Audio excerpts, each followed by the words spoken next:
good afternoon, and welcome to the panel. We love talking about entrepreneurship and, of course, open innovation.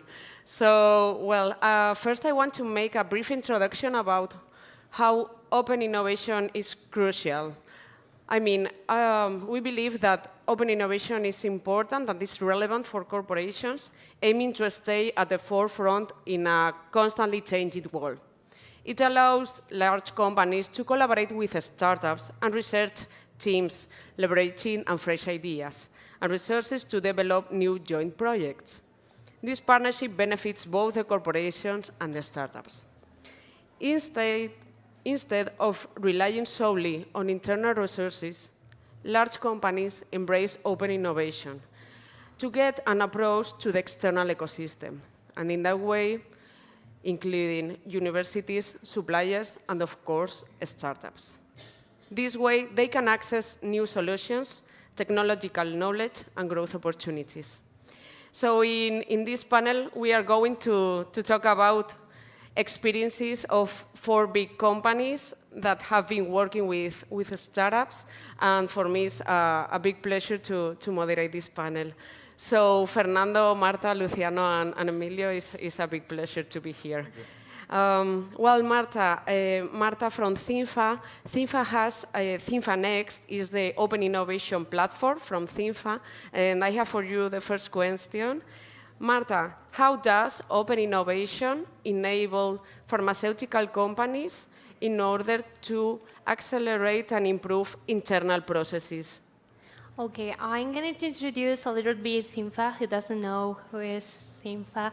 We are a pharmaceutical company in Spain. We are leaders in communitary pharma, and on average we got 10 treatments per home in a Spanish household. And we offer many solutions like medicines without prescriptions and other food supplements. Also, we got an area of mobility, orthopedic and technical orthopedic. And we got a very huge vademecum in many solutions like dermocosmetic, eye care, food care. And the last one we are in a diagnosis, because in a collaboration with Navarra University we launched the first nutritional test in pharmacies. So what we do with startups 2 years ago, like you said, we launched our open innovation platform that is ThinFA Next, and our objective is to evolve our internal innovation process, and also the principal goal is to collaborate, to co-create, and to traction innovative health projects. And the health sector is so huge, so we define a few verticals that we are focused. The first one is longevity, because people live longer. So we are looking for solutions also for prevalent disease. There's similar another area that also is interesting for us, that is chronicity, because chronic patient is so important for us also to looking for solutions that improve the quality of health of chronic patients. Another is diagnosis. Also, we are looking for solutions about monitoring, also wearable technologies that can empower, in addition, patient and also professional care. Besides, we have another area about natural solutions, always with scientific evidence. That's for new ingredients, new combinations. And we got another to personalizations, because how can we personalize our services, and also how can personalize our communication to another stakeholders of health, like pharmacies and also professional care. And then we got a transversal, is like sustainability, and we are looking for projects that can help us in this topic. Thank you, Marta. Sounds great because we believe that having this thinking outside the box and bringing startups innovative solutions to your companies, I think that it's very brave from you, and we believe that having these 2 years experience and then what's going next, no? So fantastic. And Fernando represents the innovation hub from Enel in Europe, and he's working for many years in open innovation. And Fernando, how does open innovation contribute to the transition toward cleaner energy resources? Thank you. Thank you very much for the invitation. So innovation in our industry is a must. I mean, we have seen it for the past 20 years. We are in the middle of an energy transition, of an energy evolution, as a couple of speakers said yesterday, an energy revolution, in fact. And this has been thanks to the entrepreneurs and the innovators that had come into the picture many years ago. So for the past 20 years, we have seen a lot of changes in how we had thermal generation and now have renewable power plants, how we didn't have any EVs, electric vehicles in streets, and now it is kind of common to see them. So a lot of innovations, but we still need more. And for sure, we are not able to do it by ourselves. So we need startups, we need scale-ups, we need innovative SMEs, we need big vendors, we need everyone able to bring in their innovations in to help us tackle the climate change that is the objective that we all have. So we have an open innovation structure in which we start always from a need on the business line, so that is a must. We have to identify a need, so we are sure that we have a sponsor and that we are answering an actual problem within the company. It could be in any part of the value chain, either generation, distribution, commercialization, or trading of energy. Then we look for the best possible solution, taking into account what stakeholder we want to involve. So it is not all issues, not all problems, not all needs are for startups. So maybe we have something that is related to basic research. So we go to a university, or we want to co-develop something with a research center, or we want to involve a major vendor because it is something that we need big capacity to be able to tackle the problem. But if we find or we think that a startup, an SME, a scale-up can help us, we have two ways to go. One is what I call the call way, that is an open innovability platform, as we call it. That is a portal in which we upload a call, a need, so anyone can propose a solution. And the second way we have is the Innovation Hub structure. We are 5 teams in different ecosystems in the world with the objective of positioning the value proposition for startups that we have, as I'm doing here today, and to scout those solutions that we think that can tackle those needs that we have. It is different from a call. In a call, you ask everyone, do you have a solution? What we do is cherry picking. We go and look for the right solution, the one who has the solution with a fit with the need we have. I didn't mention it before. Please give me 30 seconds to say it. We are Enel. We are a multinational electricity company from Italy. In Spain, probably Enel doesn't sound to all of you, but for sure Endesa does. That is the brand that we have in Spain. We are present in 29 countries around the world, vertically integrated utility. So we are looking for solutions in all the value chain. We have started with the transition in the renewable, in the generation side. So almost all of our coal plants are already shut down.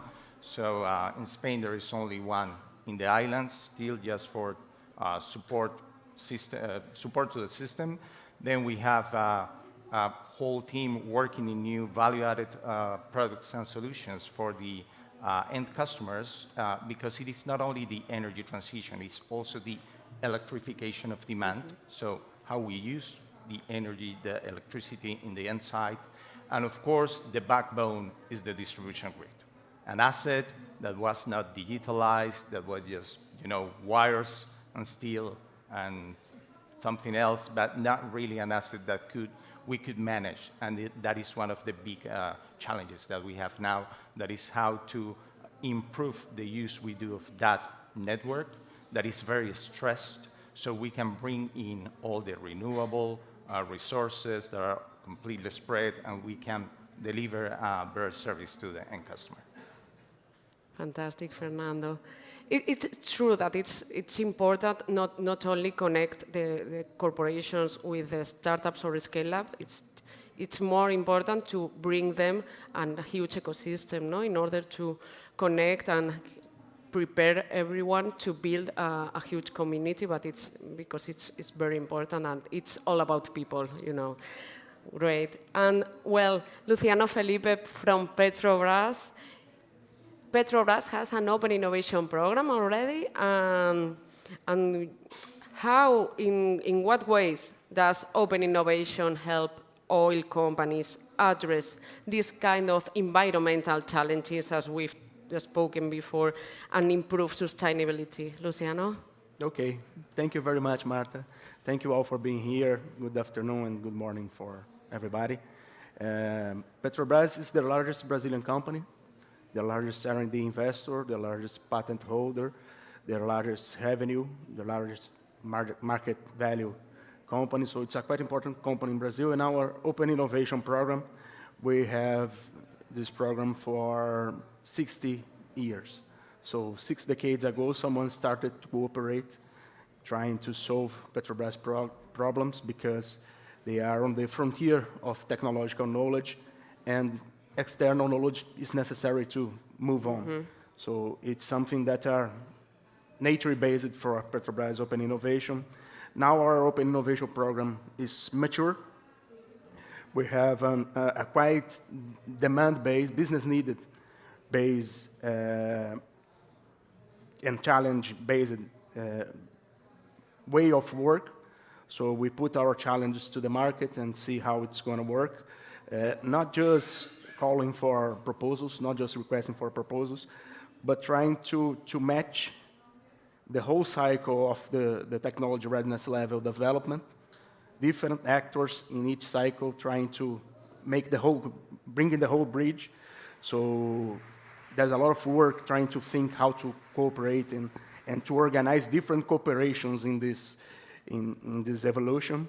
Our Open Innovation Program invests almost $1 billion per year, 0.9, $1 billion per year.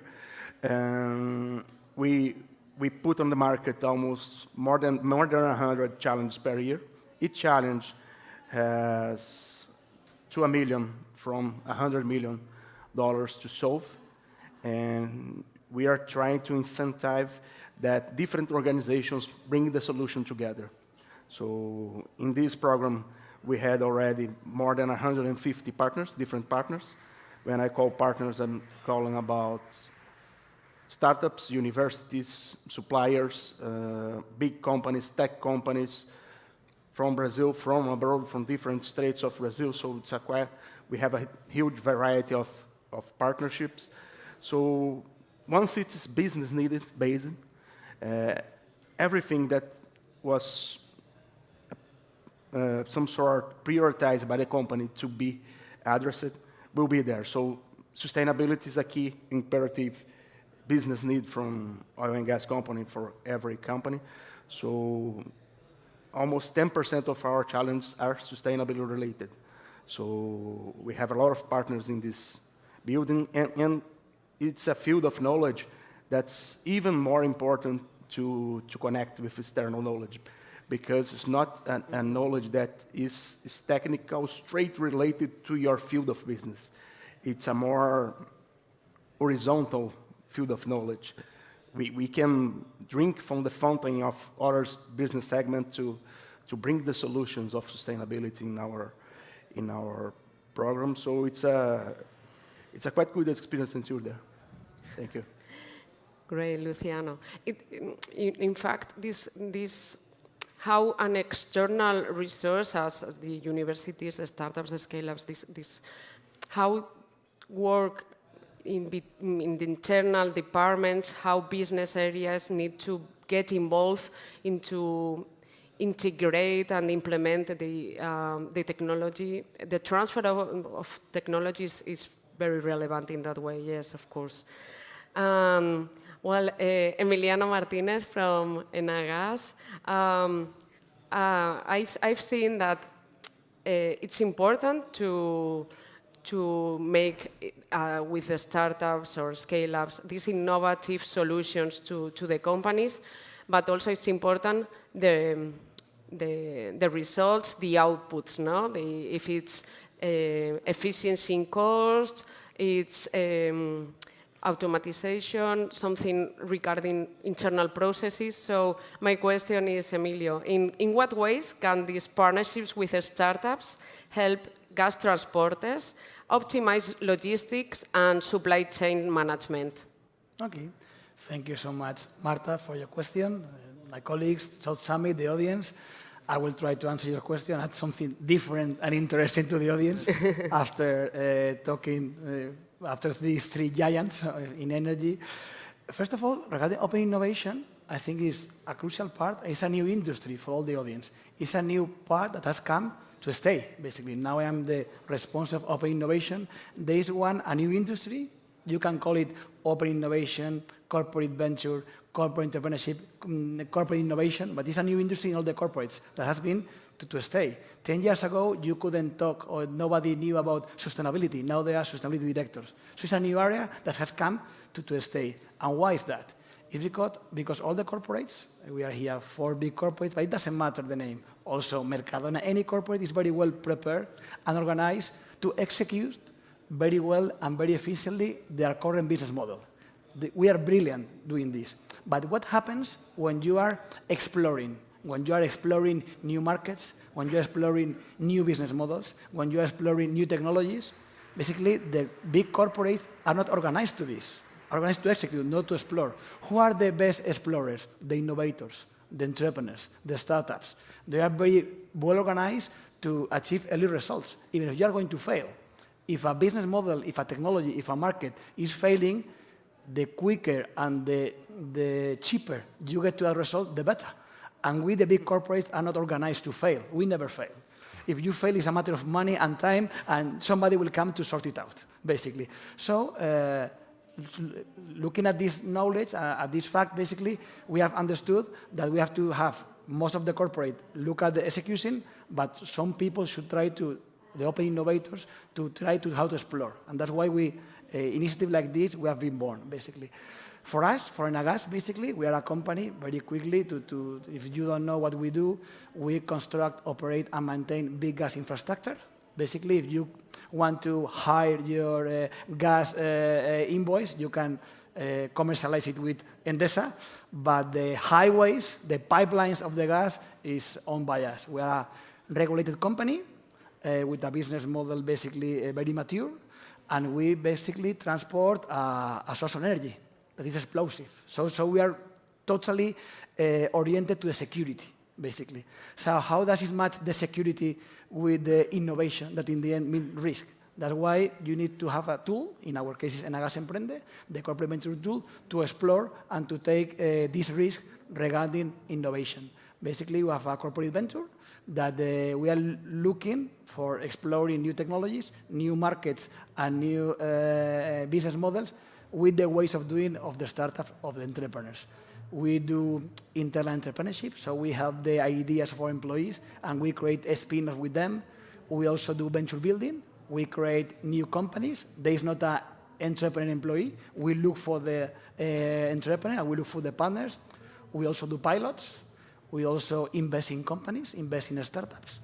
We also do what is called now venture client. Obviously, our procurement processes are very well organized for doing what we do from the corporate point of view. It's not prepared for the startup, so we have our fast track for startups. And when the startups are quite mature, basically, we believe that we as a corporate, the best way we can support a scale-up is becoming their customers. As an investor or as an accelerator, a fund, a venture capital fund, is a much more efficient way. We share money, we share risk, and we share knowledge with other partners. That's why we also invested in 2 funds. And why is very important, and I am taking some of your question linked to the question you asked, Fernando, now in energy, because now we are facing a huge challenge, then decarbonization, the energy transition. And now it's more or less known that the current technology is not enough to get these results. Between 50 and 70% of the technologies needed to be carbon neutral in 2050 are still in the labs, in the scientific parks, in technical centers, and who are going to be the link between the lab and the market? The innovators, us, the startups. That's why our call is very important. And now I finish. And when we talk about energy, we are 3 energy companies, and also health, the famous valley of death of the startups is especially deep and large. We are not investing in apps. We are not investing in e-commerce. We are investing in molecules. We are investing in medicine. We are investing in equipment. So it's very large, very intensive in investment. The procedure on the development is quite low, and it's quite binary. It can work or it cannot work. And if it works, it doesn't scale because it's an equipment. That's why our role of the corporates is more important than ever. Yes, totally agree with you. And I think that it's very important, the agents in the ecosystem, such as startups accelerators, for example, in my case representing Lanzadera, that the startups, the scale-ups need to understand when is the perfect time to achieve to a corporation, having knowledge that there will be a due diligence and a process, a selection process that will be very intensive, but it's important that they will be prepared for this. And I think that it's relevant to get a big connection between people, no? Your innovation teams with the entrepreneurs and all the agents that have to be involved, maybe in technology departments and all the people from the internal departments in these big companies. If I may, the startup needs to understand what is the model the corporate has. Perfect. To see if they need to approach them or not. It's different if I'm investor, if I am venture client, if I have an accelerator to support very early stage startups, so they need to do their task and know if they need to approach us or not. Yeah. Or they can ask us, that's why we are there for. Totally, yes. And in that way, maybe if we have a few time, and I would love to ask you for share more examples, now going to practice. And maybe it's an open question, but I prefer any of you have different kind of partnerships with startups, scale-ups, and your companies. So can you share any examples, any experience? If I may, very quickly, we have a couple of examples in our stand in Endesa. Fantastic. One is Save the Limit. That is a start. I love this use case because it is an intra-entrepreneur from Red Eléctrica, that is the TSO in Spain. He joined the Elewit program. He developed his idea. And then we met him, and we are testing it now. We have tested it in Barcelona. Next week, he's going to Italy to test it there. It's a device using a laser to create a safe area in working spaces. So take, for instance, an electric substation that you have, the medium voltage, high voltage. So you, instead of drawing a line on the floor, you have a curtain made by a laser. And if you go through it, then you have an alarm. And the other case we have is Fubex, that is a drone company, but it's different in the sense that they have been able to develop a long-distance range drone that we are using initially in emergencies in the network. So when we have a failure in the network and we don't know where it is because we don't have sensors everywhere, the drone automatically goes up and starts searching for where the precise network damage is, so we can tackle it very quickly. So 2 interesting use cases that you may check in our stand. Yes. So as we finish, we are going to check Sure. directly. Perfect. Marta? Yes, may I? We are collaborating with a startup that we know in Lanzadera, and this startup is rehabilitation digital therapeutic, and what we are doing is when we offer a risk knee pad, you can. We are offering their solutions. That is that you can do any exercise that you need about your pathology, and is with AI, and this is a new services that we are offering in pharmacies, and we are doing nowadays this pilot with Track. That is the name of the startup. Great. I can share one also. Our operations are almost offshore. Offshore in Brazil means 300 kilometers away from the coast. So it's a quite distance, 2 hours from flying in a helicopter to get there. And we have a service that is needed in our vessels, that is painting the outside. Every year the painting must renew it because it's a very harvest environment. To this service, we spend 3 weeks and 20 men on board for 2 weeks to doing this service. So we are always thinking a solution about it, and we connected a university, 2 startups, and 1 service provider to bring a different solution that's a different sort of painting that is installed in a robot that goes on and back, and half of a month it's done without anyone, just 1 people to pilot the robot on board. It's a huge solution that gives a lot of safety for a lot of our workers, and also financial benefits for us. Thank you. Cool. Okay, I will give you a couple of examples. One from our internal entrepreneurship program. I think is the more unique of what we are doing, basically.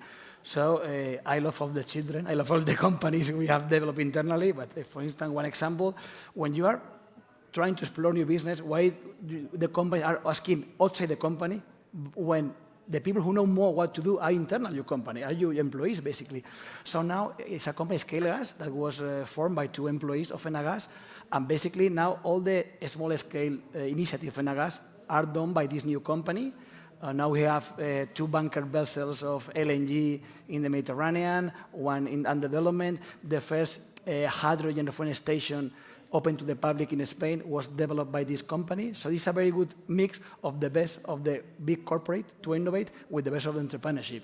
The access to clients, the knowledge, the funding, the image of the big corporate with the agility, flexibility, and the hunger of the entrepreneur. So this is a very good example. And regarding open innovation, obviously we have several models, but one example is Trovant, company we also accelerate in Lanzadera. When we got to know these people, they were 2 doctors, expert to true scientists. They knew a lot about science, about this new technology they had in mind, how to basically upgrade the biogas into biomethane. And we said to them, okay, you are expert in this. We are going to give you all the support to develop your technology into a real business. So we incubated them, and now it's a company. After our support was accelerated by you, and now it's invested by several big players like Repsol, like some funds, and now they have the first plan. So I think it's a very good example of getting the science from the lab to the market. Great. You have very nice examples. You are reference. I think that open innovation needs to tend to grow, and we have to, all the agents, make it possible, because we know that startups and scale-ups can be a supplier from you, and there are many different ways to get involved with startups and innovation through them. So I think that it's the most important thing. I want to finish because we don't have enough time. I want to say that it's important, your example, as a way to make an announcement of encouragement to try to understand how are your innovative needs and how startups can make a solution to your companies and make open innovation day to day. I think that it's the most important thing. Every day we want to talk about innovation in your company. So thank you so much. It was a big pleasure to be here. Thank you. Thank you so much. Thank you. Thank you very much, Marta.